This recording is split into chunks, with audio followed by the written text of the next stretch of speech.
Chapter 259, Finding Family. Mathilda smiled at her warmly. Well, I'm happy to hear that. The two chatted for a while until the nurses finally had the time to entertain them. She gently called for the attention of one of the nurses. The nurse saw Mathilda first and let out a wide smile. Elder Mathilda, are you here for your weekly session with Betty? Mathilda nodded, and then also nodded goodbye to Melissa, before standing up to follow the nurse to the other side of the room.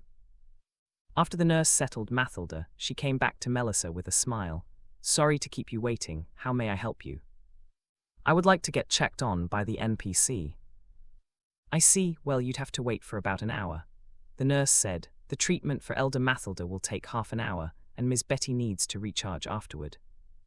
It's okay, I can wait, she said, pausing. Is the pharmacy near here? To her surprise, the nurse blinked and smiled. I happen to manage the pharmacy.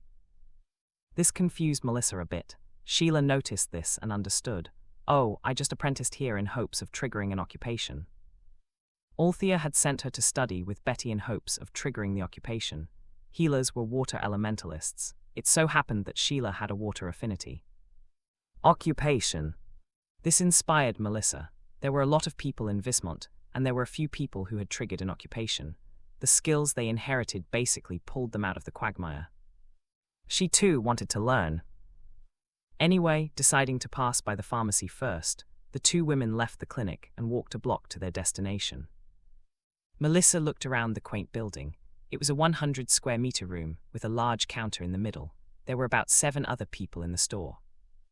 There were various well-made cabinets lined up. Inside them were various bottles made of ceramic glazed in different colors. The displays also had some descriptions in front of them, carved in thin wooden planks. While Sheila walked to the shopkeeper, Melissa looked at the medicines, most of which were grade D or E medicines for various inflictions, especially wounds. There were even potions to help stabilize your level. There were also potions that could instantaneously heal. It was fascinating. She didn't even know there were medicines for that. Ms. Melissa, a voice pulled her from her trance. She turned to see the newcomers who seemed to have just entered the pharmacy. She recognized them as people next to the Lord of Bright Village. She smiled and she patted the little girl's head while talking to the adults. You also hope to buy medicine? Artie nodded. Yes, the medicine the Alterans used was miraculous. We hope to stock up for ourselves. They then excused themselves and went to buy what they needed. The trio bought a lot of different types of medicine, pretty much sucking up the remaining savings they had pooled together. Well, life before money, Artie sighed. Bruce nodded. Life before money. As they turned, they saw the little girl already befriending the woman in charge. Your name is Lily as well. Well, you have a beautiful name, the woman said, and the little girl giggled. Hee, you also have a pretty name. This greatly amused the woman behind the counter, who took something from the table behind her. Here, dried guoji berry, have some, she said, gently handing a handful of fruit in her hand. Thank you, pretty sister with a pretty name, Tilda. Older Lily laughed, and the little Lily giggled. The others smiled at the interaction, and it was all very peaceful until a familiar ding rang inside everyone's ears, effectively stealing their attention. George Yu looking for Jane Yu and Ku Yu. Please meet me at the East Main Park within the day if you are here.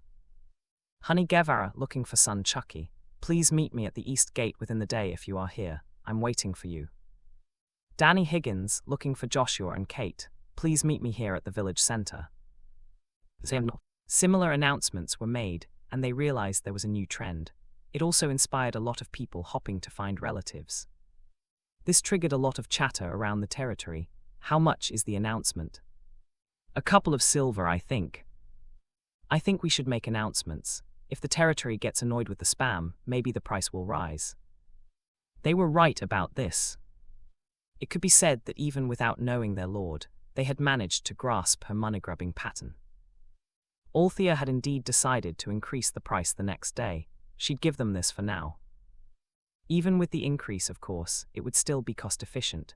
Anyway, people could just share an announcement slot, as it allowed for 500 words max. This went on for hours, and more than dozens of people really found relatives.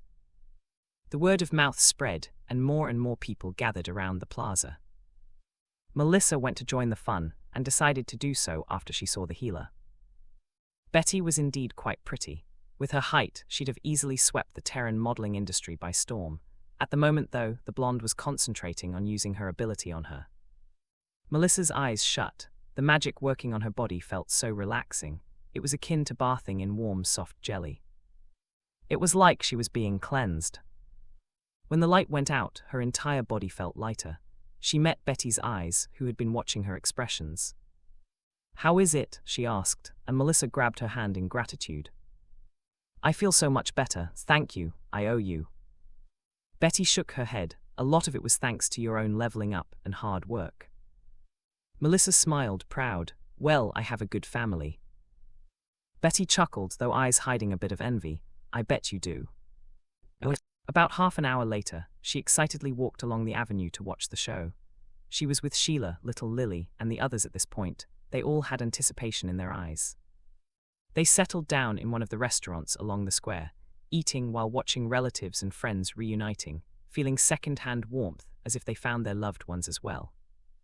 Melissa smiled as she watched a pair of siblings hugging and crying, and then her eyes shifted to a father-son pair on the other side. How nice. However, she didn't expect to see a familiar figure with chocolate-colored skin walking along the avenue. He was limping a little, but she could still remember his figure after all these years. Senior brother. Eugene blinked when he heard his name being called by a familiar voice, but mused it was a coincidence in the end. He shook his head, and the little tingle in his chest. But she felt a soft hand touch his arms, making him freeze. His eyes widened a bit, startled, before softening a moment later. Eugene let out a gentle, heartfelt smile. "Melissa." The two old friends were speechless for a while, not knowing how to begin.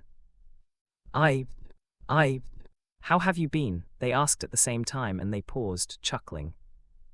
Sheila blinked curiously at the interaction and the very palpable chemistry between them. She wanted to ask desperately, but they were in their own bubble at the moment.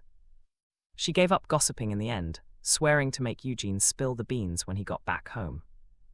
She cleared her throat, and the two turned their heads to her simultaneously. "I have stuff to do back in the pharmacy." Eugene, I'll leave Melissa to you." Eugene blinked and then turned to Melissa, who was shyly looking down at her shoes. Well, yes, okay." Sheila smiled and said her farewells to the two, saving herself from being a third wheel. Melissa and Eugene were silent for a while, genuinely unsure where to start. Melissa couldn't help but look at his legs. Although it was covered with pants, it was obvious that he had been amputated. He was limping because his left leg still had thighs, while the other one had lost that high. Eugene caught her stare and massaged his shoulder in embarrassment, looking away a bit. However, thanks to his accomplishments lately, he had gained enough confidence not to feel too self-conscious about it. Fortunately, Melissa didn't seem to mind much. However, she did look like she was about to cry for him. Is there any place you want to see?" he asked, trying to distract her. "I will guide you." Melissa blinked prettily, looking at him. Can you take me to your favorite place?" "Other than my lab?" he asked. That place was really messy there at the moment. She blinked at this, startled, but then some memories resurfaced, and she couldn't help but chuckle. "Okay, other than your lab." Eugene led her to the riverside parks, with the waters now shimmering in golden hues beside them. It was built quite meticulously, with the stone path walk lined with shrubs and plants parallel to the river. It was easily one of the most beautiful places in the territory. The trees here were well maintained, and because the boss chose a young forest to build on, none of the trees were intimidatingly big with invasive roots, allowing for peaceful forest walks for nature lovers. The boss also commissioned Baron's team in the name of the territory to make plenty of benches and picnic tables.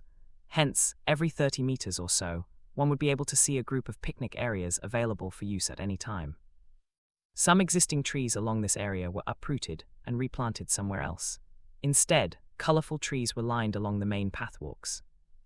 This was a very specialized job, as it was not easy for uprooted trees to survive. The boss formulations had a lot to do with the high survival rates of these plants. The cost was not low, but it was worth it. Not only was the atmosphere around the place more open and airy, but the canopies of these colorful trees made beautiful arches. It created a sort of arched pathway, and people who walked through it would think they entered some sort of fairyland. This pathway, which was called Path to Heaven by residents, extended beyond the river to one of the luxury zones. They walked in companionable silence, with Melissa's light footsteps combining with Eugene's slightly metallic sound. After a while, the two reached their destination. Eugene furtively looked at Melissa, who was silently marveling at the sight. He smiled. "There's a gazebo area over there," he said, leading her out of the main pathwalks and to the soil roads, passing through forests and gardens, and ending up on a hill area with gazebos and picnic areas. This was one of the places Boss added farms in, but with flowers planted instead of crops. Not only was it beautiful, but they could also be harvested for use nearly every day. On paper, the boss buys the harvest to use as raw materials for her own beauty line, coming soon, adding to the public funds used by the territory. The beautiful flower arrangements surrounded the gazebos, framing the entire area and appearing otherworldly. It was a gorgeous sight, and Melissa gasped, walking faster to admire the roses and orchids and other flowers. Eugene smiled and chose a gazebo slightly along the hill's higher area, with a view of the clear river dividing the territory. After paying the rental fee to the territory system, the pair sat down on the beautifully carved bench in relaxation. Melissa sighed dreamily. "This is so beautiful, I wish I could live here." "Can't you?" Eugene asked, looking at her deeply. "My brother," she paused and looked at this old friend. "We'll see," was all she said, and stared at the man. They couldn't bear to taint this moment with their dark pasts. Instead, they started a conversation about the happy times. Mostly, it was during their school years, and they ended up chuckling at the various memories. "You were so stupid back in physics class. How could you switch the charges? You weren't very good with tools. I remember you almost losing a dainty finger of yours. We used to do projects together often. We really liked to stay in the library." Mina, she. The two paused, looking at each other at the mention of the name. In fact, there was nothing to be guilty about, because Eugene and Mina only became more than friends from their sibling-like childhood friendship long after Melissa left. Not to mention, they were never really together.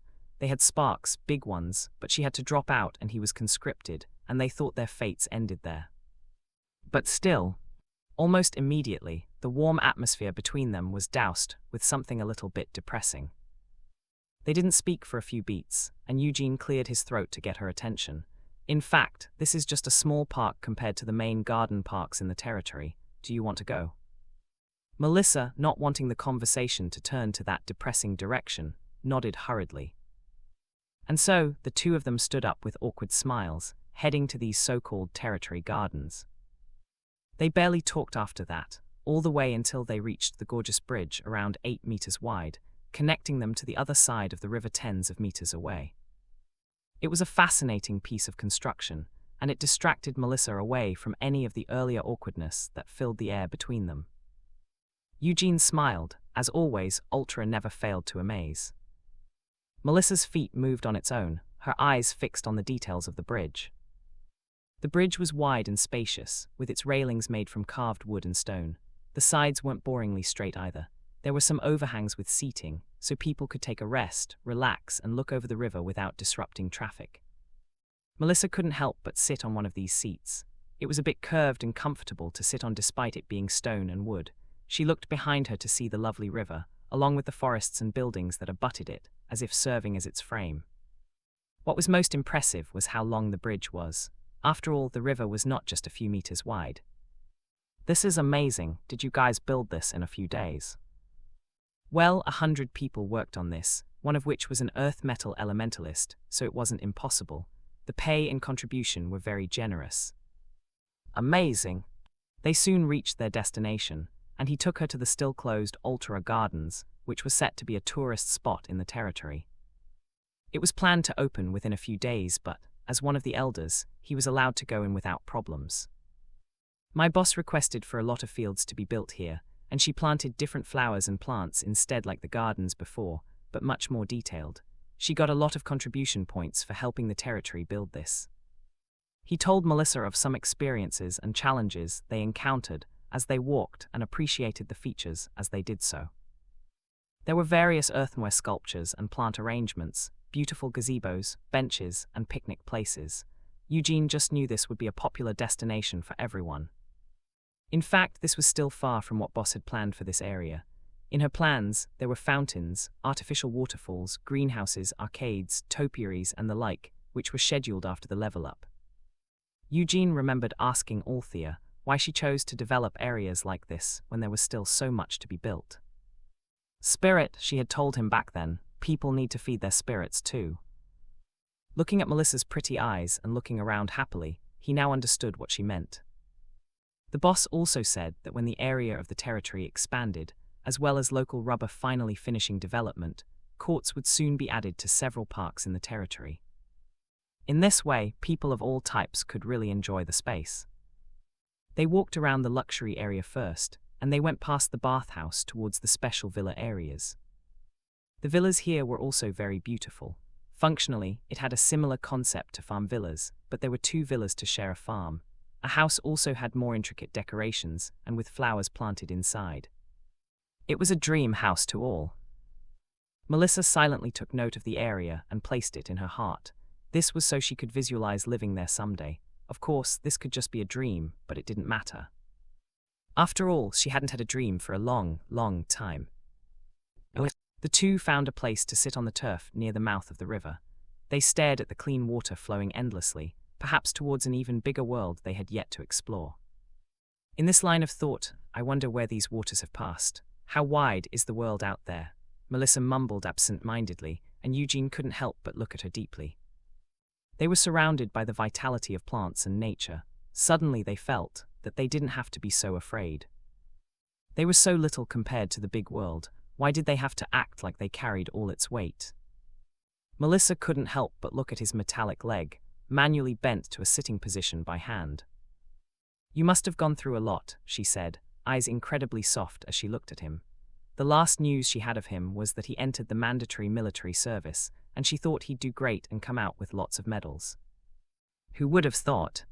Yes, Eugene looked at the beautiful woman whose skin had turned yellow and whose flesh had become bones. She used to have a very healthy complexion. He felt heartbroken at what she had become. You too. They were silent for a while, as if wondering whether to tell the other about what they had gone through. It was just that the beautiful surroundings relaxed their souls, making them want to lay bare and open up to the other. And they did. By the time they already told their experiences since their life paths separated, the 2 were already teary-eyed. Melissa wiped her tears with her hands. In fact, staying in Vismont feels burdensome. She told him, I knew how much suffering Higson had done, and it could have been avoided if my brother didn't have to think of me every time. Eugene sighed, his hand pausing as it hovered an inch above her shoulder. Eugene could not touch Melissa now, even in comfort, without feeling heavy at Mina's and his lost child's memories. However, he still wanted to tell her it would be okay. Who's to say things wouldn't have been worse without you? At least you have family. Eugene said, looking into her eyes with a warm smile. No matter what, everything is fine now. She paused and met his eyes, and her heart filled a bit. Yes, she said, the future is bright. It would be such a pity to waste it, wallowing in sadness as she had been doing for so long. Her soft eyes hardened a bit as a thought came over her. Half an hour later. Are you sure about this? Eugene asked Melissa, who was looking at the 2-story village center with determination. For the first time in her life, Melissa just wanted to be a little impulsive. She wanted to buy a house here, no matter what. She gripped the scores of gold coins her brother gave her, no longer pocket money, but already half of his personal savings. She couldn't afford the house, but she could afford its down payment. The terms were fair and doable, and she didn't want to miss it. Anyway, although she had made a series of bad decisions in her youth, she was still counted as a smart girl back in the day. She still knew what a good investment was when she saw one. She wouldn't regret it. She would pay her brother back in the future, she swore. She was not an invalid. She could take care of herself. She stood in front of the platform with a strongly beating heart, feeling as if she'd done something rebellious. She had never done anything rebellious. Not to mention the authority figure happened to be her little brother. She heaved a sigh and looked at the screen. Would you like to purchase permanent residency for 10 gold? Yes. Permanent residency received. Gold. Then she clicked around to look at the residences. Her dainty fingers hovered over it for a while, before she hardened her resolve again and pressed yes to the purchase. Down payment paid, gold. Please pay 8 gold every month for 12 months. Penalty, compounding interest, 2% per month delay. With this, Melissa successfully became the 10,000th transaction in the village center, triggering its upgrade. Althea was blissfully chewing on something sweet, a sticky candy Harold made from her new sugary discovery, when the familiar ding sounded in her head. Congratulations, your village center has met the requirements for upgrade. 10,000 gold. 10,000 total transactions. Would you like to upgrade for 1,500 wood, 1,000 stone, and 1,500 gold? Her candy almost fell on the floor, almost, as her body didn't want to waste a single bit of sugar. Upgrade. And goodness, this was way higher than the previous time. Normal villages wouldn't be able to afford this, right? She wasn't wrong. Most territories with level 3 territory centers were already towns, in which case they would already be called town centers. Of course, this did not mean that NPCs she could hire were still no longer limited to village level. However, that didn't matter to Althea, as she would always upgrade these buildings when she could. She had seen the advantages of the level 2 territory center. She didn't want to miss whatever an upgrade had to offer. She naturally said yes to the upgrade, of course. However, she knew that it was in the middle of the day, and the building was being used by a lot of people. So she decided to defer the upgrade by a few hours, scheduling an announcement of its upgrade as well. Now that the village center was set to upgrade, she looked at the Lord's panel to see when the territory itself would experience the same. Territory stats. Status Level 2 Village. Area 3,142,000 square meters. Residents 1115, 261 permanent, 854 temporary. Total population 3024. Base resources. Wood 6791,0000. Stone 5989,8000. Money 19,911 gold, 133,269 silver, 768,199 copper. Reputation 150. Buildings, Village Center LV3, Weaponry Shop LV2, Defensive Wall LV3, Warehouse LV2, Farm LV2, Training Hall LV1, Bathhouse LV1. Bonus Building, Custom Building. Building Slots 7 plus 1. Althea looked at the population requirement that was finally exceeded. Now, she only had to maintain this for 3 days, and she would be able to upgrade the village to level 3. She nodded and after finishing up her candy break, resumed her experiments. Today's experiments comprised mainly of powders. She was now working on a bomb, inspired by the pharmacist potion bomb Oslo mentioned before. She didn't know if she'd trigger a pharmacist inheritance someday, but she always liked to rely on herself first. She commissioned the construction team to build her a comfortable shed on the opposite side of the houses in the 2 conjoined villa lots. This was her alternative laboratory for things with a bit of risky nature. Not that Ansel and the others knew, of course. She just told them it could get smelly. This was, after all, inspired by fertilizer bombs, so there would be a time she might be using some unsavory elements. She wouldn't be using much feces, fortunately. After all, a third of her fertilizer formulas didn't need excrement, though these were naturally much costlier. However, if she figured out the formula for this, the formula for lower-cost excrement-using bombs would be easier to handle and mass-produce. But that would be left for others to do. She wasn't going to touch that. Anyway, she still had confidence in her skills. She could formulate great fertilizers with a combination of various plants. She could naturally make an alternative for fertilizer bombs. And she was making good progress. With the rate she was going, she should be able to complete this before the protection period ended. She had a lot to thank her pharmacist skills for this, otherwise she'd take at least a year. Tinkering with a few more formulations, using her skills, she looked at the data of the current formula, and she judged her progress to be roughly 40%. Looking for. It's me, I'm here. My love, it is I'm here in Altera. Her eyes twitched. More and more announcements flowed in, distracting her very serious experiments. The overflow must have a lot to do with her announcement of the center closing for the upgrade, but still. Why wasn't there a mute button for site-wide announcements? It was so annoying. So she set the payment for a public announcement at 20 silver per 500 words, for every 1,000 people in the territory. She nodded, thinking of announcements as ads. This would still be a fair price. The announcement soon became scarcer, and her screen turned back to its peaceful status. But then a new announcement came shortly after, breaking her reverie again. However, instead of being annoyed, she was just surprised. Why? Because this announcement actually had her name. Winona Armani, looking for my BFF Althea Witt. I just arrived from Vismont. Where are you? No, never mind, I know where you are. Who told you to be famous even in here? I'm knocking on your door soon. You better prepare a sumptuous lunch for me. Well, no, not you can't cook, find a chef. Zoxoxo. Althea blinked, reading the message again for good measure. After reading twice, she rolled her eyes, as if she was annoyed. It was just that there was a smile on her lips that betrayed her happy mood.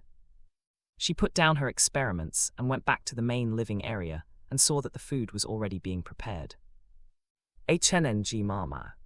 MNHGHHHNNM. She turned to look at her Barbies, who were extending their hands, calling for her. They were currently lounging about on the carpet with their stuffed toys, a new addition to Baron's toy factory, using some extra and waste cotton bought from the factory. Theo and Maya were there, playing with them both. Especially Theo, who was always close to little Pepper, ready to give her what she wanted at a wave of her small hands. For instance, the giraffe stuffed toy was very quickly placed on little Pepper's cute palms, just as she wanted. This earned Theo a cute giggle, which made the boy brighten very adorably. Althea's lips twitched at the interactions and walked to them. She patted little Theo and Maya's heads while smacking wet kisses on her Barbie's chubby cheeks. HNNG mama tilde. MNHGHHH namama tilde. Her heart softened at their cuteness and couldn't stop herself from showering them with kisses.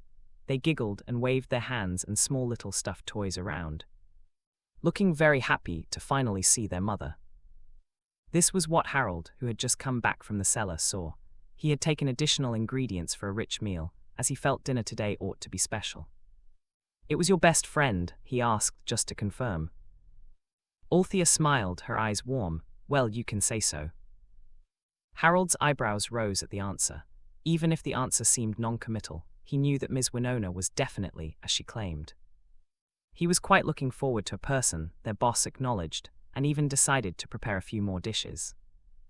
"Well then," he said, turning to the kitchen, "let us welcome her well." Althea was helping the Barbies roll around when the expected knock came. "I'll get it," she said, and Harold nodded to take the Barbies in her arms. Harold shook his head with a smile, cooing at the Barbies who were startled by the sudden separation from their soft and fragrant mother. "Orwa, come on kids, let your mother meet her friend," he gently said, and after a few moments the Barbies did stop squirming. The old man smiled, wrinkles forming on the side of his eyes, and he lifted his head to look in the direction of the door. The boss may not look so excited outwardly, but anyone who knew her could see her eyes brightened at the sound, and her steps were faster than usual.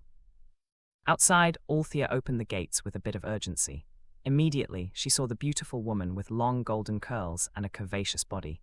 Even if she was a little dirty due to the current situation, she was still very attractive. Terran had undergone major globalization 100 years prior, so every country on the planet was of mixed races. However, among all her acquaintances, Winona was one of the more exotic-looking ones, with her silvery gold hair and silvery blue eyes. The moment the gate fully opened, revealing her, the girl's image flashed by and Althea was wrapped in a huge hug a second later. "Oh, Althea," the blonde sobbed, and Althea's eyes twitched as she felt snot on her neck. "I missed why." The girl's words stopped at the realization of something. She abruptly parted with Althea, placing her hands on her shoulder. The woman looked at her up and down with a pale face, eyes staying on her stomach. "The Barbies."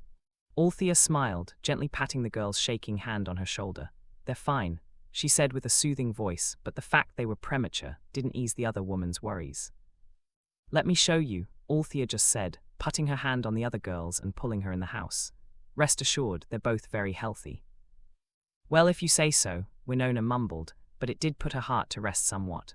Althea was brutally honest with her and wouldn't sugarcoat these things. Anyway, it was only now that Winona managed to appreciate the house and the yard. Despite her remaining worries, Winona couldn't help but whistle at the masterpiece of a house she was looking at. Damn, you really know how to live wherever you're thrown in, huh? This was true. There were plenty of times they had to camp due to work, and somehow Althea managed to live comfortably every time. Whether it was multifunctional tents, pre-prepared hot foods, ultra-effective mosquito repellents, or whatever, Althea would always look like she was on a leisure outing. At this point, Winona couldn't help but make a joke. Girl, to be honest, I always doubted that zombies or monsters could kill you. I just thought the plants here could. Althea's steps paused a bit. Could she say it really almost happened? Fortunately, they were already at the door, and Winona saw the children as soon as she came in, distracting her from this line of questioning. She squealed at the sight of the Barbies and their chubby cheeks and rounded eyes. Oh my, are these the twins? They're so cute, I'm gonna die. The blonde gasped at the cute attack and wanted to run to them, but was held back by Althea by the collar. You're dirty, take a bath. Oh, whoops. She looked at her embarrassing state, a far cry from her usual high-end and always well-put image. She cleared her throat and looked at Althea embarrassedly. Althea chuckled and pulled out a small box from the space. Winona didn't know what to expect, but then she saw that inside it were shampoos and soap that Althea got from Terran. The other girl sparkled, looking at the hygiene products as if they were bars of gold. Then tears lined up her blue eyes, making the adults flinch. The beautiful woman didn't bother with her image, though. She just sniffed, very touched by the gesture, and proceeded to glomp at Althea, hugging her tightly before sobbing again. I love you. As always, Althea is the best. Winona came out of the bathroom an hour later. Sorry, I just haven't had a good bath for so long, she said with a smile, not much of an apologetic expression on her face. Your house is amazing, you have a water tank of your own. In Vismont, we had to get water from the well on our own for a price, she said, going straight to her and the children. She flopped down the mat and then cooed the Barbies in Althea's arm and took one of them. Her heart softened into a puddle at the baby girl's softness, kissing her cheeks, before continuing with her rant. Well, at least Vismont had a well. The first territory sucked big time. Althea chuckled at her lively storytelling and stood up, guiding her friend to the dining room. You seem to have been through a lot. This excited the gregarious Winona, setting herself for another long story. I can't tell you quick enough, it was so unbelievable. When Grandma and I migrated, Her chatter abruptly came to a halt when she saw the food on the table. She had been around the territory for a few hours, so she naturally knew the food culture here was unbelievable.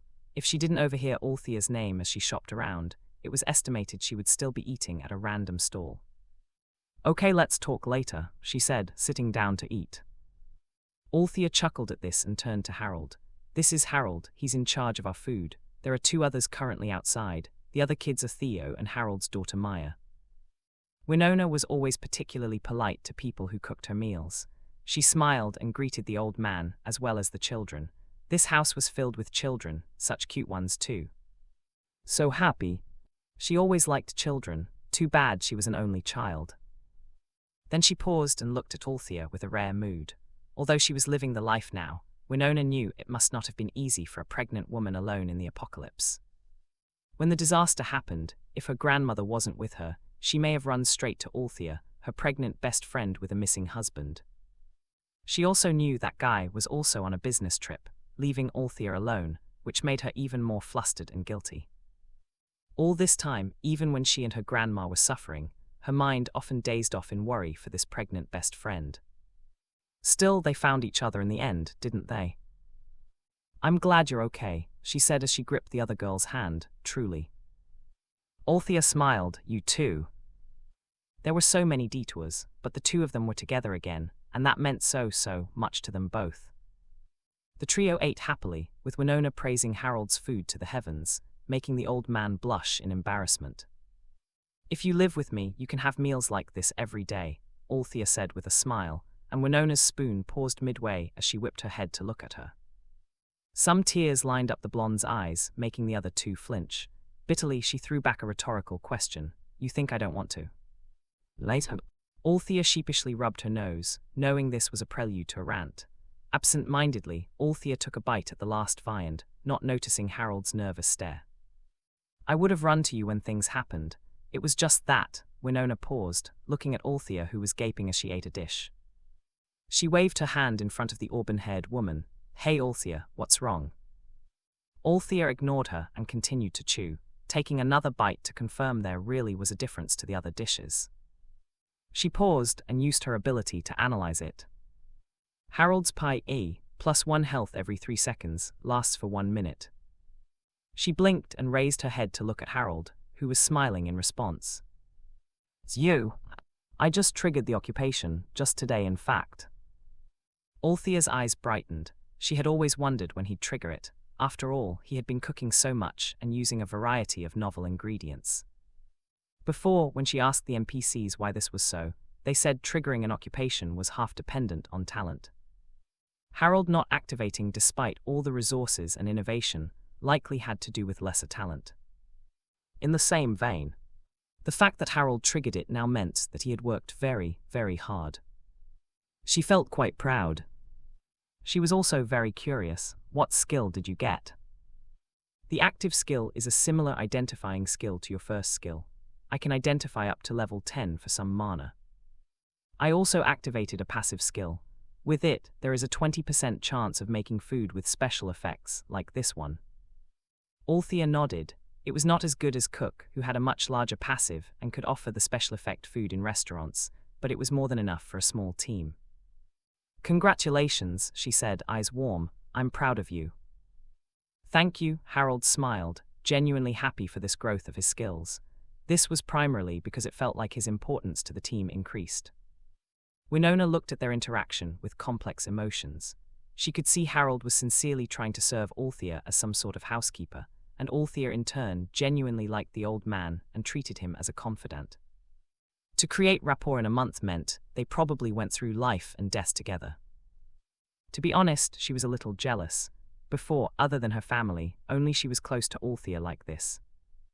Winona's family was very rich, the largest energy company in the continent, in fact. It was why she was thrown into a major she didn't like and grew up with too many restrictions. Then she met Althea. She was 2 whole years younger than her, but she was so beautiful, sassy, and passionate in what she did. She was also the only person around her age who didn't feel intimidated, nor did she ever ingratiate herself to her. At the time, her gut had told her it would do her good to befriend this woman, so she did, or at least she tried. The thing was, even if Althea looked gentle and mild-mannered, she was notoriously difficult to open up. It took her months of shameless pestering and bribes, using exotic plants and seeds, to get the other girl's heart. It took even longer to be publicly acknowledged as her best friend. She remembered how happy she was when Althea didn't deny the relationship when some random stranger assumed. At the time, Winona felt like she finally earned herself a true friend. Similarly, there was no one else who was truly close to Althea outside her home. Being the only person close to her other than her family had been a point of pride.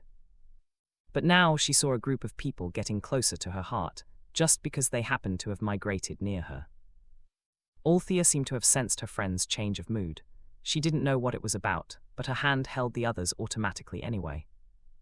"Shall we move to the living area?" she asked, pulling the latter back to the present. Winona smiled and followed her friend to the sofa. They sat on the comfortable rugs, with their backs resting on the sofa's apron. They gently placed the kids on their designated rug, delineated by stuffed toys. The 2 Barbies laughed happily as they were placed in a familiar place, resuming the game of who rolled better. The 2 women chuckled, with Winona still assisting little Pepper to win. "Girl power," she said. "They're only a week old, right? I didn't know they could roll at this age," she said, giggling when Meatball rolled on his stomach, showing off his cute wiggling butt. "Normal Barbies don't." "What?" We're not sure either," Althea said, helping up the baby to get on his side. He blinked, wondering why the view suddenly changed. From what she got from the NPCs, it just had to do with a little jackpot of good genes. Instead of dwelling on mysteries, she turned her head to Winona, who was now gently poking the soft flab of the 2 children. She just couldn't take her hands off the flabby little ones. "What happened to you?" At the question, Winona sighed exaggeratedly, body softening in weakness. She then hugged Althea, asking for comfort. "Oh gosh, I don't know where to begin." She said so, but she ranted on anyway. "It's a Luong story. I tell you, it was so horrible." she began, and her words that must have been 200 words per minute. And Althea just quietly listened in, just like she always did. This had always been the dynamic between them. Althea was the introspective, somewhat introverted one, while Winona was the super extrovert who could talk for hours. Of course, even if she was gregarious, it didn't mean that she truly liked talking to the person. It was just how she was raised, to network. It was only with Althea that she could truly talk for hours on end, and still be filled with energy afterwards. The day started like normal. I was exercising in my home gym while watching Keeping Up with the Bazumas, as always, when the doorbell rang.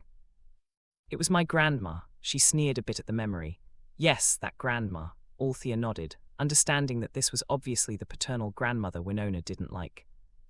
You can imagine the torture of living with a snobbish old woman in the forest, then on a lackluster territory, then on another slightly better territory. She shivered just by remembering. Anyway, I jumped too soon. I'll start from when we were in Terran. She cleared her throat and sat in a more comfortable position. So she was nagging me about my fiancé at the time. She went on and on about me getting old, and it was time for me to give birth. The blonde's eyes twitched at the recollection and shook her head, turning to Althea looking as if she had been violated. She kept saying I no longer had the excuse to keep delaying the marriage, blah blah. Then we lost consciousness. For a moment I thought I had a little aneurysm with all the nagging. Turned out the world went haywire. It was particularly unfortunate that, except for a couple of jewelry, all of her own wealth was digital. She had a little silver when she transferred here. Fortunately, her grandmother had a habit of hoarding, and a lot of her old jewelry was sold. We hid ourselves in our house, but most of the servants became monsters, and we almost died twice inside our own house. Fortunately, they were both raised in ultra-rich families. Ultra-rich families required some sort of self-defense knowledge of the progenies, so they weren't completely helpless. Even Grandma could defend herself from the zombies, unless they were upgraded like some of the servants who unfortunately didn't make it with them. Those Winona had to fight herself, almost dying many times. In any case, they spent the rest of those 24 hours in the house, filling up their spaces and cleaning up the zombies they encountered. It was only when they transferred that they met life-threatening situations again. They survived thanks to wits and some strength, but it was definitely far from easy. Although Althea was living a good life now, Winona couldn't imagine how it was when she just entered with that large stomach of hers. "What about you?" she asked. "What have you been through, and how did you guys get to this place?" Winona was amazed by what Althea had built here, though she wasn't that surprised because Althea had always been super resourceful. Anyway, she was very glad Althea found such a good territory. She couldn't imagine being out there with the little ones. She shivered at the thought and couldn't help but kiss both the children's chubby cheeks to comfort herself. "Ah, so happy, Tilda." Althea smiled, telling her much of what had happened. She told her almost everything, almost. Because there was no compelling reason, Althea didn't take the initiative to tell her about her being the Lord, but if she found out on her own, it wouldn't have mattered. By the end, she got to her reunion with her brother. Ansel should be back in a few days. At the mention of Ansel's name, that guy's smug face appeared in her head. Winona sneered in response, mentally swiping the image away. "Well, I'm glad you found your brother. Even if he is an embarrassment to all good men, he still makes for a relatively decent sibling." Seeing the other woman's gnashing teeth, Althea couldn't help but recall all their antics. It seemed like even before, Winona was still annoyed just at the thought of Ansel. The story was, a few years back, Winona sneaked into Althea's house once to surprise her, accidentally getting in Ansel's room. She then saw him making out with a girl who was definitely not the girl he was with the week prior. Since then, Winona never hid her disgust for Ansel, and Ansel was never polite and talked back all the time. Their interactions were fraught with sarcasm and double meanings. They were, of course, very decent with each other. After all, they had to retain a certain amount of civility because Althea was in the middle. They had a very complicated relationship. Then Winona paused and narrowed her eyes, looking at Althea with a bit of worry. "He didn't do anything inappropriate, right, to you?" "Inappropriate? Nothing." Althea had been used to the way Winona's mind went on tangents, so she took it upon herself to bring the conversation back to a more sensible topic. "So what's your plan? You can live here with us," Althea said. She knew Winona had always liked sleepovers, at least sleepovers in her house, Surprisingly, Winona shook her head with reluctance. I have to pick up my grandma first, she said. I don't want to put you through the ordeal I call my grandma. We'll rent another house. I researched, and the prices here are quite fair, especially if it was just a rental. Althea shook her head, patting the other woman's hand. I already have a well-paying job for you when you get back. Winona actually specialized in materials chemistry, and she was quite good at it. In addition, her family was the leader in the energy industry back in their continent, although Winona had wanted nothing to do with it, but Althea thought the blonde should still know some things. Whether or not she did, however, Winona would be very helpful to the laboratory teams she and Eugene were forming. There were already plans for a huge research center, and they needed all the help they could get. Okay, I'll take you up on that offer, Winona said, earning herself a big smile from Althea. That's great, there are plenty of things I need your help with, Althea said with a weird smile. Yes, very much. Later. Winona looked at Althea's smiling face, feeling a little weird. Her best friend was obviously smiling at her. Why did she feel like a sheep in front of a tiger? She must be imagining things. Why are you looking at me like that? Winona asked, with eyes looking a bit scared. Althea blinked, confused. Looking at you like what? Never mind. Convinced that it was her imagination, Winona shifted her attention back to the cute Barbies on the cot. It so happened that little Pepper was closer to her, and little Meatball was trying to roll to his mother. Different shades of blue eyes met, and Winona couldn't help but gently pinch little Pepper's cheeks. She was very gentle, of course, but it didn't stop her from poking multiple times. HMNNNHH, the baby girl pouted, her cute little eyebrows meeting as if expressing her annoyance. Of course, this pout just made her chubby cheek even chubbier, and it made her look cuter. Omi, a feisty little one, I wonder who you inherited it from, Winona giggled, poking her tummy. HMNGGNMMM, little Pepper mumbled, annoyed, and Winona raised her hand in faux surrender. Yes, princess, I will stop now. Little Meatball, who was uncharacteristically behaved because he was chilling in the arms of his soft and fragrant mother, seemed to have noticed that some fun was happening elsewhere. Althea noticed her baby boy squirming a bit and saw where he was looking. With a smile, she placed him beside little Pepper in front of Winona, so they could both be teased by the blonde instead. Althea was watching them fondly, giggling occasionally when a familiar alert sounded in her head. Ding, the village center, LV2, will now upgrade to village center, LV3. Althea paused. Oh, she forgot about that. When the village center was upgraded, everyone inside was kicked out. Out of nowhere, they appeared outside the halls, some directly landing on other people. They were all dizzy and disoriented. Someone even vomited on a poor passerby. Hey. I'm sorry, it's just. However, his apology was cut when he saw the passerby look behind him in a daze, forgetting the puke on his shirt. Blinking, he turned to look, and his eyes widened, along with everyone else in that area. They watched in amazement as the former two-floor building magically increased in height and added a floor. It was incredible to watch and definitely difficult to believe if they hadn't witnessed it themselves.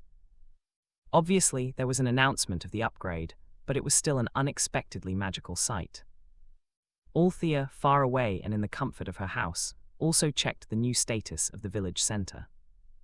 The new village center now had 3 floors, with the upper floors having a ceiling height of about 3 meters, while the ground floor was still higher at around 4. Other than this, there really weren't a lot of new functions.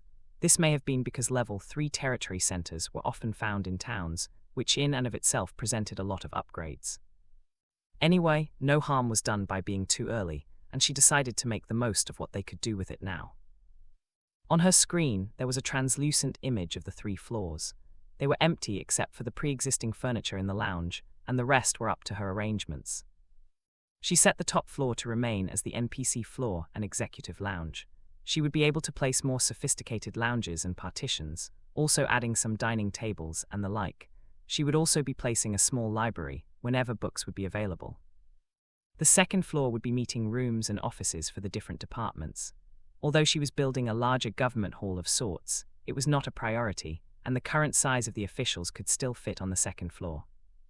And finally, the ground floor would retain its previous use. She also made a more comfortable counter area for the host. She actually forgot to hire one before. Now that there was a comfortable place for them, she could place them there as an information desk. Territory announcements. Hiring information desk clerk. Requirement: good memory, good attitude, pleasing appearance. Slots: 3 shifts of 10 hours each. Wage: 90 copper day. Although there was a FAQ section in her marble panels, it couldn't have everything. Of course, as to not overwork the ladies and gents, the information wouldn't be free. The people would still pay a certain amount based on the importance of the information. Similarly, people could also sell information, though it must be vetted by the system oath. As for the other functions, there seemed to be some improvements in the NPC hiring system. She teleported to the warehouse again and entered the village center through it. She had been forewarned that there would be no change in the quality of NPCs, as there were only 3 contract types: villages, towns, and cities. Until Althea became a town, she would only receive applicants who chose villages, most of which weren't really worth the gold. From what she understood, it just so happened that she had activated the level 2 village center very early, still with a lot of gold at hand, so she managed to snag the good stock. According to the NPCs, even Aborigine villages had difficulty funding the upgrade of a village center to level 2. However, while the quality is the same, the number that could be browsed and could be hired was increased. From the previous 3 choices, she could now look at 5 and hire up to 2 people a day. She activated the summoning circle again, hoping for a good harvest. At the very least, she had 2 more extra shots to get them. Unfortunately and unsurprisingly, the first 4 options were no good, none of which had elements or even occupations. It was only after paying her 5th silver for the day that she finally found someone interesting. Name: Cloutstone. Description: Level E construction expert. Wage: 10 gold mo. Althea's back straightened at this, looking at the image of a serious-looking bushy-bearded middle-aged man in front of her. Just in time for the imminent upgrade. When she got back home, she received the heated gazes of everyone. Althea flinched. "What is it?" she asked, and it was the newly arrived Sheila who spoke. "We saw the village center was upgraded." At this time, Winona was snacking on something while holding a baby, looking at them curiously. When she asked where Althea went, they said she went to check on an upgrade. She felt there was more to this than they let on, and she felt if she observed a bit more she'd come to a conclusion herself. "And?" Althea asked. She didn't remember what was all the fuss, but Harold spoke with enthusiasm. "This means we can formally form an official team, boss." Althea's pretty face turned a little weird. "I really don't want it to be named Althea Team." The others looked disappointed, and Winona's chewing got faster as she watched them. They looked at each other, wondering about what other name they could use. "Shall we head to the village center to register?" Sheila said, thinking if a name is useless if it's already taken. "What's this official team?" Winona couldn't help but ask, while one of her hands was gently poking Meatball's cheek. "Basically just an identification for a group," Althea shrugged. Of course, now that the topic had been breached, they would have to make the group, although they had no plans of forming a caravan, as they planned to just be manufacturers. They still had to make deals with other territories as suppliers. Ansel's deal with Bright was not exactly formal because of this. It was more of an oath of sorts, done because both parties trusted each other. However, Aborigine territories were said to generally require official teams before talking about any deals. "Can anyone join?" Winona asked, and Althea's eyebrows rose. "Want to?" Winona nodded vigorously, and Althea naturally accepted with a smile. And so the group mightily ran out and went to the village center after dinner. As they walked, Winona admired the equidistant torches that lit up the territory. Although it was not as bright as typical towns back in Terran, it was definitely a nightlife capital compared to the surrounding territories. Anyway, since the migration, she had never seen anything so bright at night. "These must cost a lot," she mumbled, and Althea was busy with little Pepper, who was burping a lot and just answered without thinking. "We probably don't spend more wood than any other territories." "Oh, I found a pretty good oil." "My Althea's awesome as always." Winona smiled and continued looking around. "Your product seems to be widely used in the territory." She paused walking and narrowed her eyes at Althea. She abruptly turned her face to face Althea, stepping forward to get closer. She leaned in and whispered, You know the Lord, don't you? Althea blinked but nodded in the end. HMN. Winona gasped, gossipy eyes sparkled. Are you very close? Are you finally moving on from that cold-faced always-away husband of yours? Winona. Oh whoops, sorry, bad joke. Winona put out her tongue. Seriously though, are you close? Althea paused and looked at her, before smiling and nodding mysteriously. It's not just me who's close. You are too. Several minutes later, even until they were in front of the marble panel, Winona was still in a daze. Harold and the others, however, had their shoulders slumped in disappointment. The names of Terran, Eden, and most variants of the name were already taken. There was no option to add numbers like Terran 007 or anything like that, which was a bummer. Sheila lifted the baby in her hands, saying jokingly, "What about Meatball and Pepper?" Later. Althea nodded, "Sounds good." Harold's sweat dropped and glared at Sheila, who also paled. Harold was quick to save. Then what about Gia Chamber of Commerce, since we named the supermarket like that anyway? Althea looked at them and shrugged, as long as it wasn't just her name. Seeing her agree, Sheila and Harold breathed a sigh of relief. Harold led the registration, lest Althea regret it. They finalized the registration a few minutes later, including their own names as its members. When it finally came to the still-dazed Winona's turn, Althea sighed and waved her palm in front of her. You still sane? It took a while until Winona's head turned robotically to her, then her blank face quickly morphed into one of excitement. You're too amazing. Althea covered her mouth, only the team knows. Winona nodded wildly, raising a hand to show her surrender. When Althea let go of her mouth, Winona gasped to calm herself down. Before registering her name, she couldn't help but turn her eyes to Althea again, with eyes that had always idolized Althea sparkling even more. Obviously, she came from an ultra-rich family, right? Why does she feel prouder being associated with the lord of a village? Anyway, she shrugged with a smile in the end, just happy everything was finally going well. Until a smug face appeared in her head. In her head, he told her with an arrogant stance, "What are you so proud of, idiot? You're just a friend, I'm her brother." Her eyes twitched. Would be great not to see that redhead's face though, 'cause that would ruin her day. Later that night, Althea tucked her children into her bed.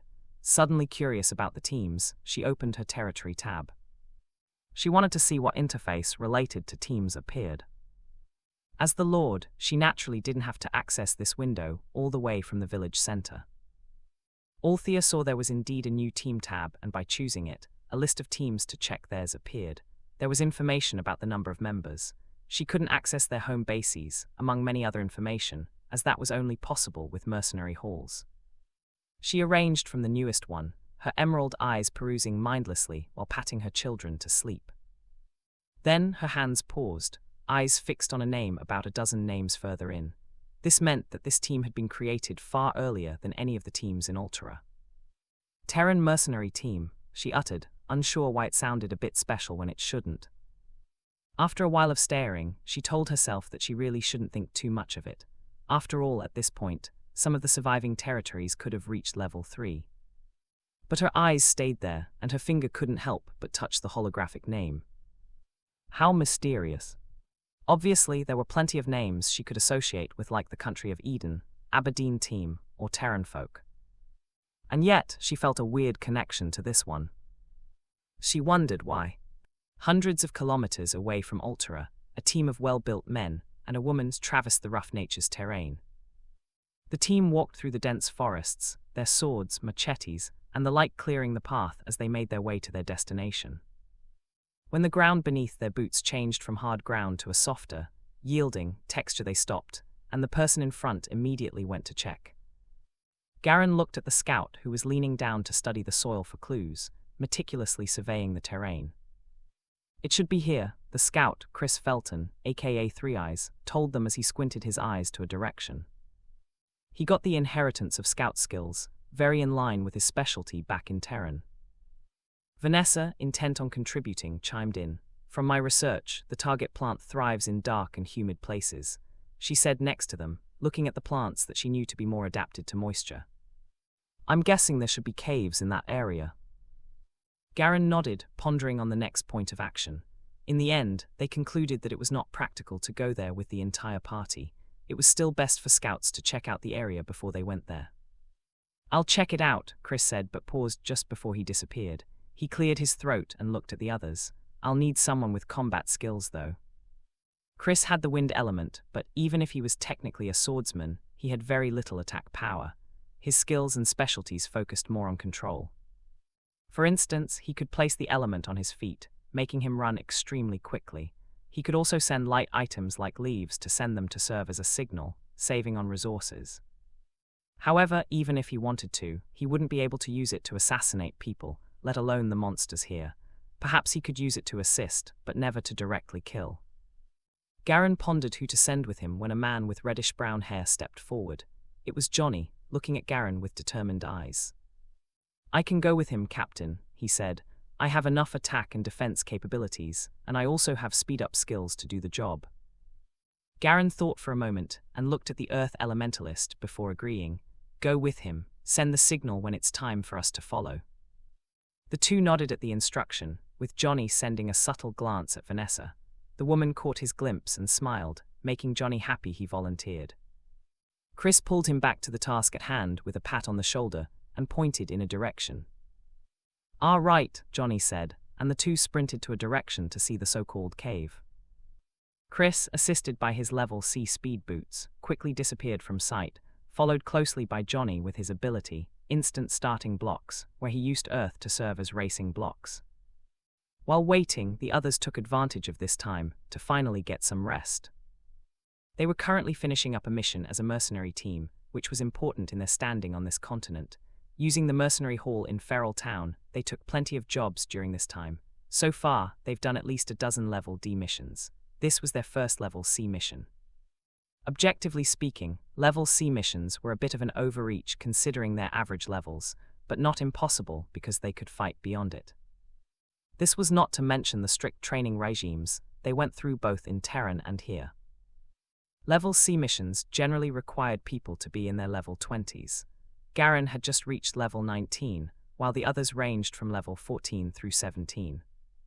They had already made a name for themselves in the Class D cluster, and it would soon be time to move on to Class C. Taking on level C missions would reduce the process by months.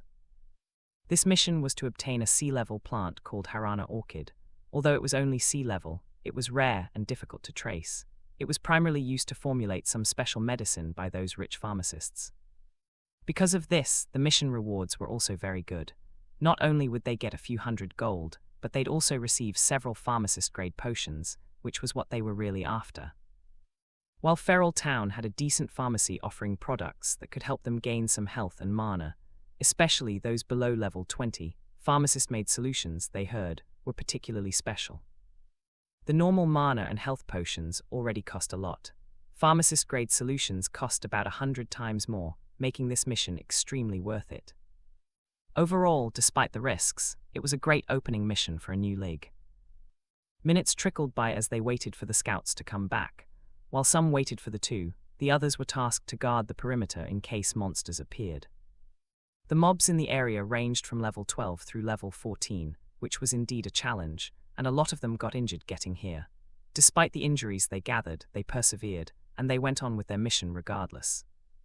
Fortunately, no one was lost, and they were finally on the last leg of the journey. Now, they just had to wait for the scouts to return, hopefully with good news. It was just that the atmosphere shifted dramatically less than half an hour later, when they felt a fast wind approaching, rousing all their guards. It was the panic-stricken Chris, filled with blood, who appeared with an unconscious and very bloody Johnny on his back. "Help!" he yelled and placed Johnny on the floor in front of Vanessa. They saw Johnny had a huge hole in his stomach, bleeding profusely. It was a horrendous gush, and they could see cut innards from where they stood. Johnny, several soldiers leaned down, trying to stop his bleeding. Vanessa was shocked, but fortunately, she still had the wits and quickly tried to stop his bleeding. It was just that even after doing the basic treatments, they quickly realized that it was too big. "What happened?" Garen asked with a frown, but he didn't wait for an answer as he stared in a direction with deep eyes, ready for battle. Immediately, everyone else's stance went on high alert, whipping their heads to the direction the two came from. "Johnny, no, hang on, man. Giant, Johnny's best friend, yelled beside Vanessa, doing his best to assist. He even tried to cauterize, but the hole was way too large.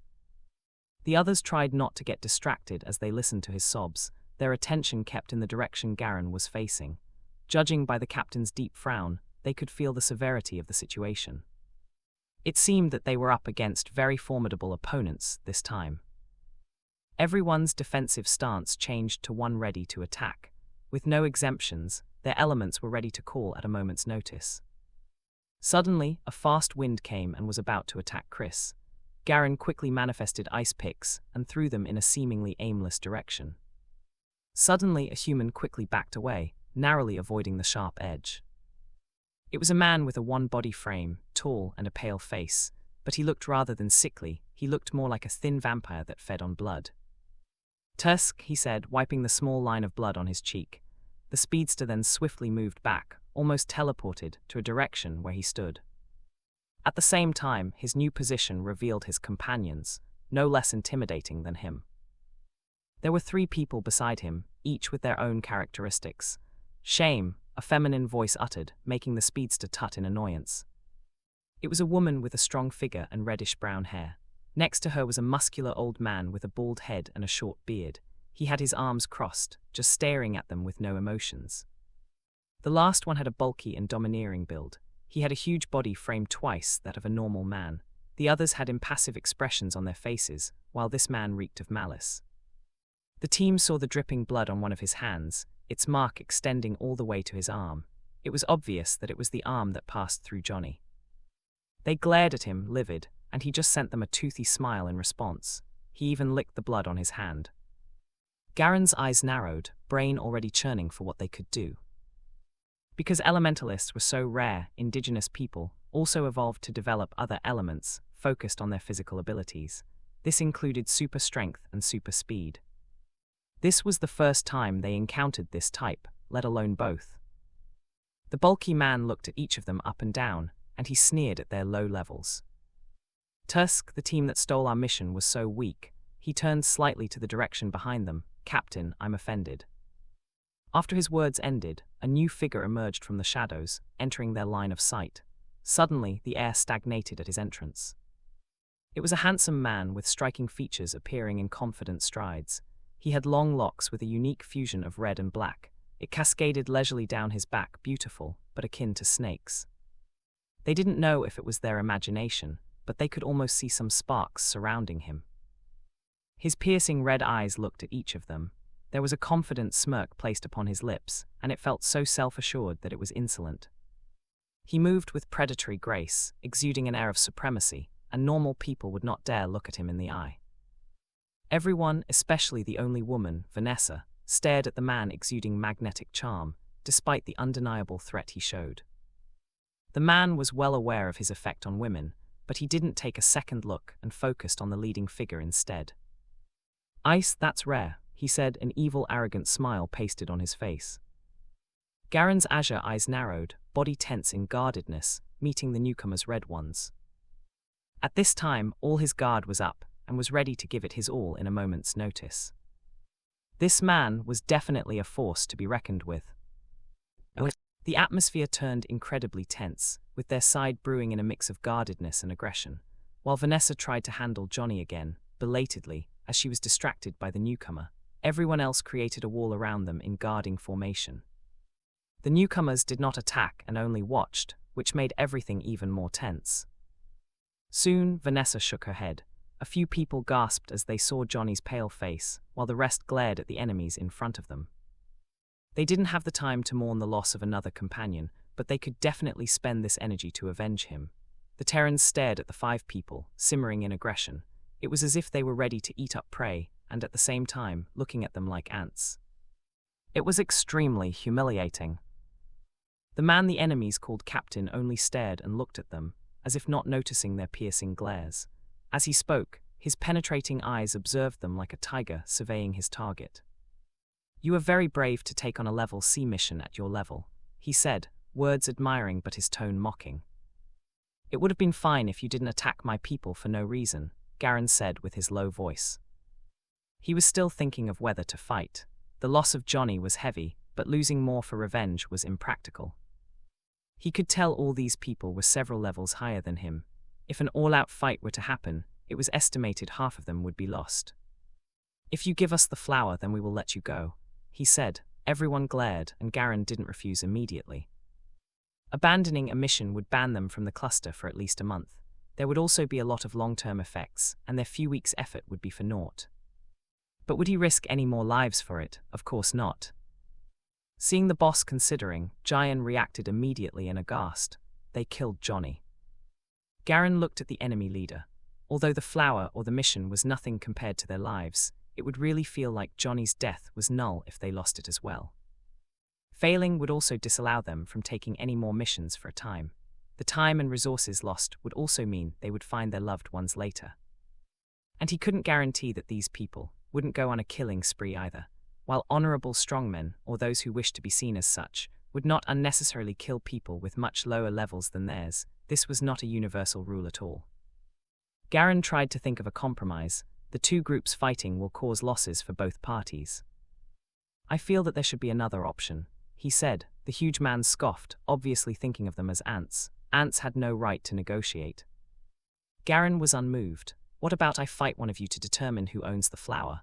No matter who wins, there would be no killing in either group." The enemy team smirked at his words, and the huge man laughed out loud. "Weaklings sure have the guts." Garen did not falter, and Jian was held back by Gil, stopping him from doing anything stupid. "What would beating a group of weaklings do?" he asked. The captain looked at him deeply, crossing his arms. A moment later he opened his mouth and his velvety voice uttered out, "Well, it is more interesting to see a hopeful struggle," the man said, shrugging. "But to change things, if you lose, you will be beaten by my men without question." Garen's jaw clenched, opening his palm, revealing an expensive gift from Jonathan, a seal of oath. "Yes, as long as no life is lost." "Oh, using a magic tool to ensure your life, eh?" Silas looked at his companion and his bloody arms. "Well, I can't say I blame you." The big man knew the captain was considering and sneered, patting his large chest. "I want to do it then," he said. "I'll make it as bloody as possible." "They have to know they're just puny ants not even worth negotiating with," he said, looking at the seal. "We don't even have to kill them to show that." The woman and the old man didn't have any reactions and just watched from the side. However, if one looked closer at their eyes and their lips tilting up, one could see they were quite interested in the upcoming show. The thin man, one of the more gregarious members of the group, outright whistled. "Yo, Sin, beat him up quickly. I can't wait to do some exercise, Tilda." "Sure, sure," Sin yelled back, grinning, as he stepped forward and stared down at Garen, who also took a step forward. Sin punched down several trees in his path, and kicking their trunks out of the way, leaving them with some clear space for movements. Everyone stepped back and left them around 100 square meters of fighting space. In the middle of the new clearing, the two stared each other down, and the man arrogantly gestured for Garen to attack. Garen darted to his direction, appearing in front of the other in an instant, surprising the larger man. Garen raised his feet, and Sin immediately raised his hand to take on his kick. Although it didn't do any damage to him, it still tingled a bit, showing the strength of the attack. Sin's eyes narrowed as Garen shifted his body. Abruptly, Garen placed the force on his other leg, hitting the man's stomach, a relatively weaker part of the body. "Oof! You," Sin gritted his teeth. He raised his arm to wallop him, but Garen quickly avoided it. The punch was so strong that it created a wind that destabilized him a bit, but he managed to catch himself. Garen saw the hole in the ground made by the missed punch, and quickly had a rough estimate of this man's force value. Garen manifested ice with his secondary element, metal, and he quickly charged. On the side, Seela's eyes narrowed as he watched. His frown deepened a bit as his eyes followed Garen's movements. At this time, Garen had already slashed against Sin with his two swords in expert movements. He did this continuously, and with amazing speed, eventually landing shallow wounds on the other man's body, enraging him. "Giara," the man yelled, attacking continuously. Although he was physically stronger, Garen was much more nimble and agile, and he avoided most of his attacks. It was just that Sin created a few craters in his attacks, and Garen unfortunately landed on one. The millisecond of imbalance it caused was enough for Sin's jab to finally connect. Thud! Fortunately, Garen managed to block himself with metal, softening the blow. He spat out blood as the force hit his internal organs. He ignored the yells of his teammates, azure eyes focused on the enemy in front of him. Heaving a deep breath, Garen returned to a defensive position, still relatively stable in his footing. Sin frowned, seeing him still moving smoothly. Even with that block, most people's bodies wouldn't have been able to handle that impact, especially not at his level. He had even fought orcs hand-to-hand before. The fight went on for several more minutes, both landing shots on each other, dripping a lot of blood on the makeshift field. Garen heaved a sigh as he looked at his near-empty life, spirit, and mana, barely supporting his body weight against a tree. He knew that there should still be half in the other man's stats. Although the low-level magic tool could only be effective for one formal agreement, which was the no-killing agreement, they still agreed that they wouldn't be allowed to use any tool, potion, or equipment in the duration of the fight. Garen knew very well that the other team probably had superior resources, and he didn't want to widen the strength gap. And because of this, he couldn't drink any healing potions either. Anyway, Garen knew this could not continue. Although the enemy team would not kill them, if they left them disabled in the forest, then they would be as good as dead. He couldn't lose. He closed his eyes to gather himself for 1 second. When he opened his eyes, there was a renewed light, and even Sin, taking advantage of his weakness and lunging at him, did not make him flinch. His body was now pumping with adrenaline, filled with strength, and mind calculating to the max. He immediately jumped back and instantaneously created ice picks as large as an arm. These ice picks floated around them, immediately congregating around the man. But instead of attacking directly, Garen used a tree to vault himself up, using a lot of mana to form large spears of ice and metal. He targeted the man's body at an angle, targeting standard human weaknesses at the same time. Bang! A piece connected and hit his arm. And Garen quickly maneuvered himself to kick it deeper into his skin, using his own weight to do so. Garen quickly manifested more ice and metal, with much of the remaining mana, intent on hurting him more. He was not planning on killing him, which was obvious, but to debilitate him enough. However, before it could hit the enemy again, Garen's body moved and used the spear to block a side attack instead. The unexpected fire hit him and his weapon, creating such a force that he was thrown to the other side, hitting a tree. Bang! Garen coughed out blood and heard oncoming steps. He struggled to lift himself up to face him, only to be kicked back down. He looked up to see the other team's captain, eyes dark with killing intent. "I don't like it when my men are hurt," he said, smiling evilly. "As payment, we will do the same to yours." The low-level magic tool only allowed for one idea of agreement. For this case, it was for no deaths to happen and for the winner to retain the plant. Nothing else could be done, and Garen couldn't stop either team member from interfering. It was just that the other team, never in their imagination, would they think they would have to interfere. Sealers kicked Garen again with a force that lifted him up a meter. He coughed up blood, grabbing his chest in pain. "Captain," his team yelled, and immediately they went to attack. The other team smirked at this movement, as if it was a signal for them to finally start fighting without looking desperate for a fight. All this time they had been itching to beat people up. How dare they hurt Sin so much, and were ready to receive them. "Come, show us what you've got," Fu said with that droning voice of his. He leaned forward, disappearing in a flash. Immediately, the Terrans quickly lifted their weapons. Garen sat back up as quickly, trying to gain his footing, but he was kicked back down by Sealers again. He shivered as a strong current passed by his body and his eyes widened, looking up at the other man. However, despite the pain, he moved and managed to grab the man's leg. "You promised not to kill." Sealers smirked evilly, kicking him back down. "Captain," the Terrans yelled, immediately running to attack their enemies and rescue their captain. It was Gil who led the charge, spear crackling with fiery energy, followed closely by the others. Gil went directly to the captain, waving his smoldering spear, but was blocked by the woman. Lewis slashed his sword, also with fire, his sand-blonde hair glinting in the heat, and the others showing off the elements from the get-go, not daring to hold back against these people. This was the first time they encountered true fighters. Although they, the Terrans, were low in level, their fighting prowess allowed them to fight those with a few levels above them. This had a lot to do with how either enemy elementalists relied too much on their elements, which was useless if mana ran out, or it was against non-elementalist, who didn't have access to fighting inheritance and were thus unable to deal with their plethora of techniques. But they had a feeling this time definitely wouldn't be as easy. They didn't even consider going one-on-one. Gil went head-to-head with the woman who had used large curved double swords, blocking his attack. Her weapon seemed thin, but it effortlessly took on his attacks. Gil's eyes narrowed as he saw some barrier of fire appearing at the point of contact, and he knew the woman was also a fire user. Behind him, Loki used his wind ability to quickly climb a tree, hiding in the shadows. He leaned on a stable branch, his ponytailed black hair floating with the wind, and his bowstring taut and ready to shoot in assistance to his team. Eagle, with the power of wind in his command, swept through the battlefield like a whirlwind.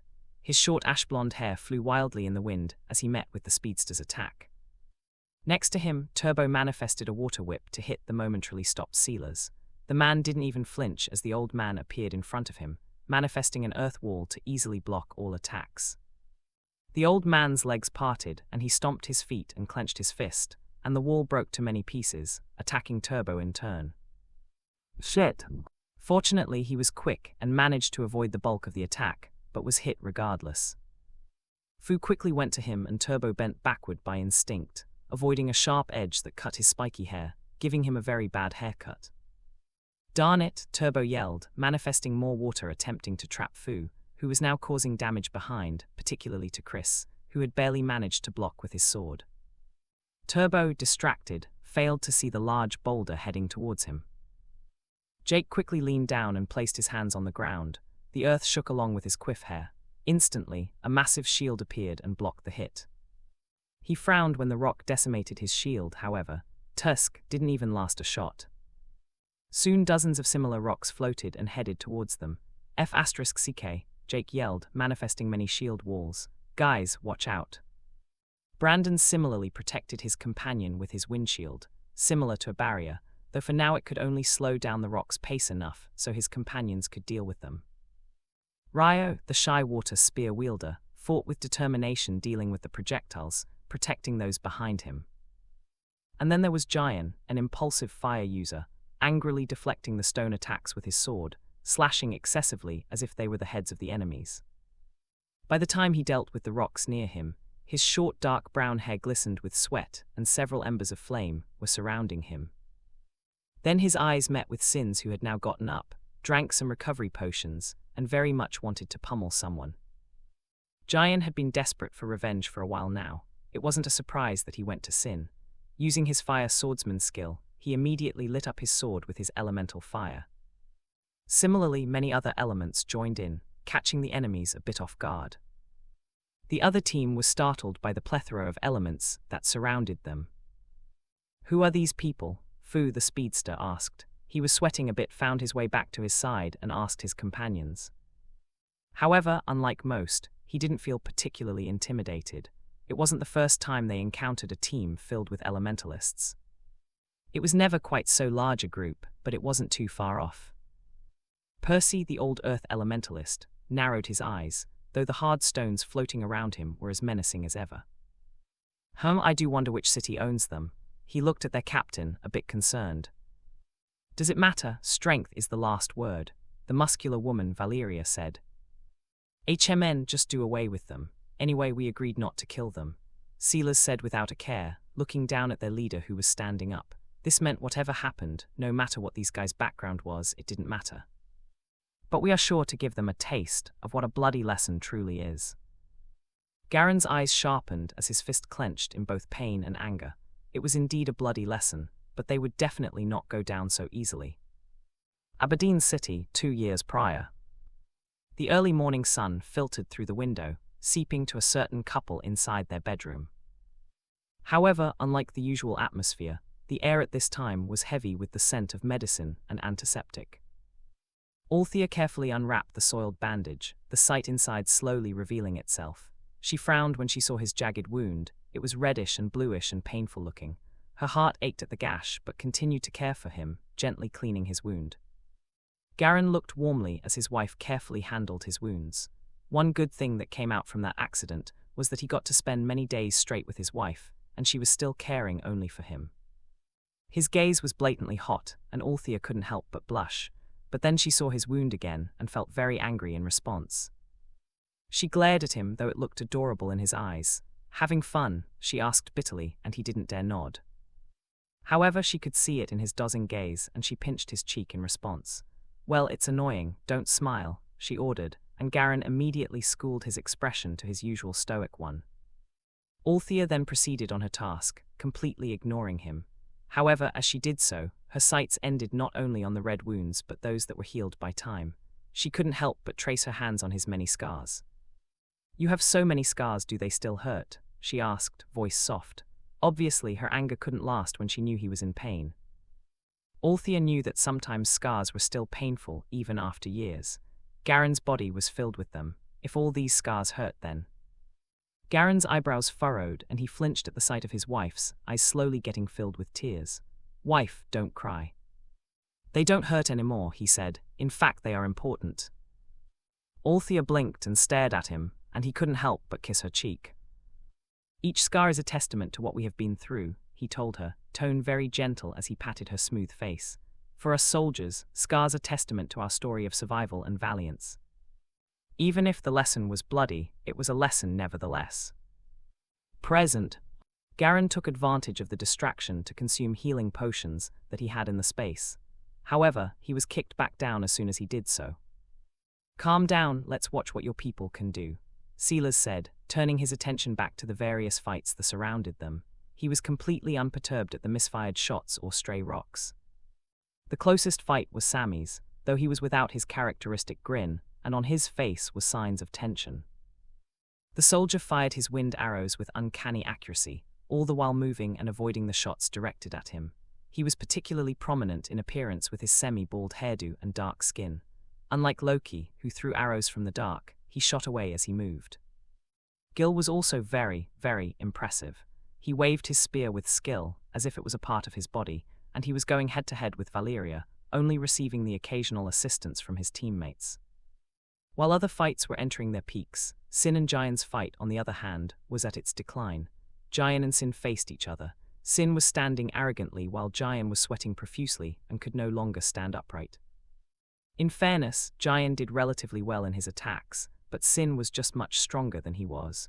It didn't take long for Giant to sustain a lot of damage, only able to stand up because he was being played with.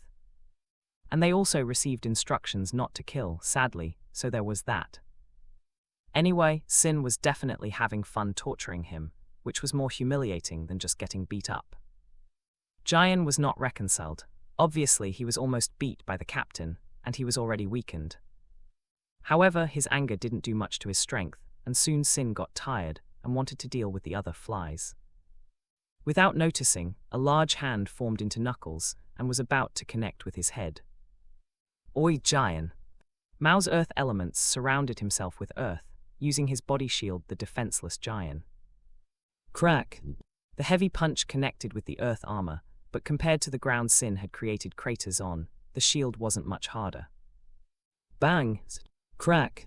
The narrow-eyed soldier was thrown away by Sin's punch. Bloody and his shield had all crumbled to pieces. He was breathing. Fortunately, but this was only because the enemy captain agreed not to kill them during the fight. Mao, Giant yelled, and he whipped his head to his enemy, his anger only making his attacks on Sin wilder. Vanessa, who had just dealt with a man's injury, was quick to rush to the Mao's aid. Fortunately, they stocked some expensive healing concoctions in their spaces, so their soldiers weren't left a step too close to death. Returning to Sin and Giant's fight, Giant was now gasping for air, and Sin watched him take his last mana potion. Sin chuckled, walking forward, and crackled his knuckles. He was getting bored and wanted to deal with the spear-wielding magma dude. However, before he could make another shot, he suddenly felt an arrow barreling towards him. He immediately used his best body-hardening technique. As for why Sin wasn't able to use this technique with Garen, it was because he needed to be still for more than 1 minute. Only Giant was able to give him this breathing time. However, even if he managed to activate the skill, the arrow came with high accuracy and swiftness, which was just enough to scratch him. The small bit of blood made his eyes turn red. Their captain injuring him so much was one thing, but these people were even lower leveled than that guy. Annoying. He growled and grabbed Giant's head, and it felt like an iron grip on the soldier's face. Jian hit his strong arm with his elbow, but to no avail. With a huff, Sin lifted his weight and threw his entire body in a direction, to the tree where the arrow came from. Bang! Oi Loki, Sammy and the others yelled, throwing various attacks on Sin. Sammy sent Sin continuous arrows, most of which using mana-consuming skills, but at this time, Sin's body-hardening technique was in full effect. None of his shots caused him any damage. Shit! So far, they had yet to get the upper hand, even with their numbers. It would only be a matter of time until they would get taken down one by one. Important announcement. 11/22/23 Hi guys, big news, we're getting an ebook. Thank you guys so much. Wouldn't have been chosen if you weren't there supporting me from wherever you are tilde. I have 5 days to change anything in the first 50 chapters before it gets published for KDP. I already diminished the info dump in the first 3 chaps, spoiler, still an info dump. If there's anything else you want changed, tell me. You can also comment on the chaps themselves if you want. Thanks again, Alterans. Chapter 273, Bloody Lesson, Part 2. As Sammy held the front line against Sin, the atmosphere crackled with tension. However, Sammy didn't feel too scared as there were others supporting him from behind. Minko, the water archer, also shot from behind. He used his inherited skill called Aqua Burst. It was a very good skill using pressurized water that burst on impact.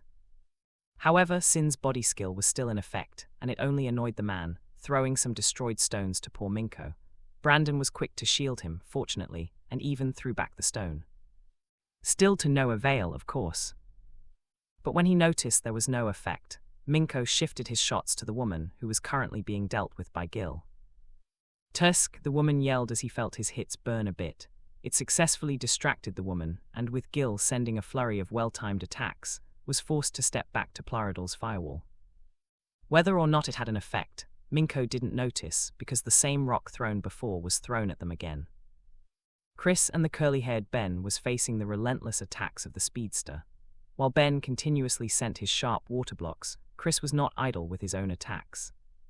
Using his wind-infused sword, he extended its sharpness in unexpected times, almost hitting the man. His attacks were inherently not very strong, but he had excellent control, and soon the quantity of scratches got many enough to actually hurt. When Fu realized this, his eyes turned red and his attacks went wilder. Leo used his wood elements to distract him while he slashed his sword. Using his element, he skillfully danced around his foes. Meanwhile, Plaridal set firewalls behind them to burn when the enemies were being pushed back. Bastards! Fu's furious yell reverberated as he swung his weapon wildly at the soldiers. He was very quick and Leo only narrowly avoided a major blow when Reuben, the water swordsman with a bald head, successfully intercepted the attack. He waved his weapon with grace, pushing him back. It gave time for Leo and the others to gather themselves, and he immediately returned to his own fight with the Earth Elementalist Old Man. At this time the Old Man, an Earth swordsman, grappled with the formidable Old Man. The others with him were struggling to get up, and he was soon at the end of the line himself. Percy turned his body, and quickly pushed himself back farther with his ability, as a new spear came his way. Sharp thorns emerged from the spear, attacking him, but he manifested earth around him, blocking all attacks. Tusk, Leo mumbled, taking a shot while his own enemy was distracted. At this time Ryan, the fire shieldsman, joined Ben and Chris, specifically Chris, who was being targeted by the enemy flash.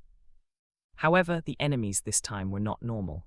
Not only were they true fighters, they also had inheritances from their clans and masters. Valeria, after all this time, was barely damaged. All of the damage on her was by Gil, who was now running out of mana. Gil pushed her further back to Plaridal's shield. Unlike the damage to Fu, however, a shield made of fire exploded and surrounded her, eating up Plaridal's in the process. It was like a little campfire went against a flamethrower. However, while surprised, the soldiers quickly gathered themselves. Instead, they were fired up and their attacks leveled up, actually pushing the Aborigines a bit. For instance, more and more attacks managed to graze Fu, and Gil had gotten used to her movements and was damaging her further. However, the momentum didn't last long because large earth walls guarded the two, and it wasn't just an earth wall. It was Percy's earth-upgraded skill that could temporarily harden his stone to bedrock.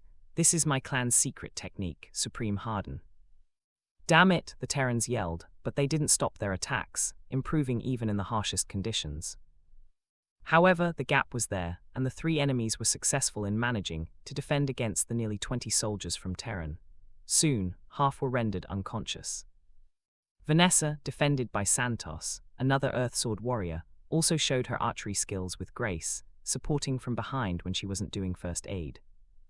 However, despite her busy schedule, her eyes couldn't help but stare at the handsome man who had his feet on the captain. Her heart broke for the captain, but, at the same time, she couldn't help but admire the other man as well. At this time, Silas narrowed his eyes at the ongoing scuffle as he stood on the side, easily deflecting attacks that came their way with his electricity. "Your team isn't bad," he said, looking down at the man under his feet. His eyebrows rose when he saw the man already calm and collected, abruptly turning his body and facing the floor. The man's strong arm then lifted his whole weight, kicking Silas off of him in the process. Using his elbow, the man suddenly turned his body to swipe a kick in Silas' direction. A sharp glint on his legs indicated a scythe-like blade connected to his feet, extending his reach. Silas managed to avoid the kick with a small nick, and the hem of his clothing ripped apart. Granted, he only used level C clothing now, because he didn't think he'd need to dirty his higher-level equipment, but still. Anyway, Silas looked at the man, now standing upright. Silas watched in interest as Garen manifested a metallic rod beside him. It was not big, basically only a small spike that did nothing, but to his surprise, Garen just left it around him. The ebony-haired man manifested ice again. They were just as usual, which was a bit of a disappointment. Silas avoided them easily, throwing some electric sparks in response. To his surprise, his attack was directed to the metal, as if naturally attracted to it. Silas' eyebrows rose. He didn't know metal could be used against him like this. He frowned, but was also a bit intrigued. The demeaning look in his eyes slightly paled, and he looked at his opponent with increasing interest. A snake made of electricity surrounded him, and it combined with light-colored fire. Garen's jaw tensed, and he stood guardedly, though without any showy display of his elements. Silas almost chuckled at this, knowing the other man's mana had to be rationed very well. "It's our turn now," he said, his elements crackling around him, increasing the tension in the air. Garen, stoic as always, only adopted a defensive position, raising his arm and ready to attack in an instant. "Come." Thanks for watching. Please sub, and like the video and comment down if anything wrong in the story.